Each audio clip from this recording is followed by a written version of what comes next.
আসন্ন নির্বাচন বানচালের শঙ্কা প্রকাশ করে ভোটের আগে শিক্ষা মন্ত্রণালয়কে ডিপ্লোমা ও বিএসসি প্রকৌশলীদের সমস্যা নিরসনে কোনো সুপারিশ না করার দাবি জানিয়েছে কারিগরি ছাত্র আন্দোলন।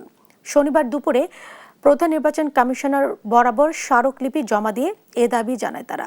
শিক্ষার্থীদের দাবি, নির্বাচন বানচাল করতে নয়, তাদের নিজেদের অধিকার আদায়ে আন্দোলন করছেন তারা। বিদ্যমান সমস্যার সমাধানের বিষয়টি নির্বাচিত সরকারের হাতে ছেড়ে দেওয়ার আহ্বানও জানিয়েছেন তারা। এর আগে দুপুরে কয়েকশো শিক্ষার্থী নির্বাচন ভবনের সামনেও বিক্ষোভ করে।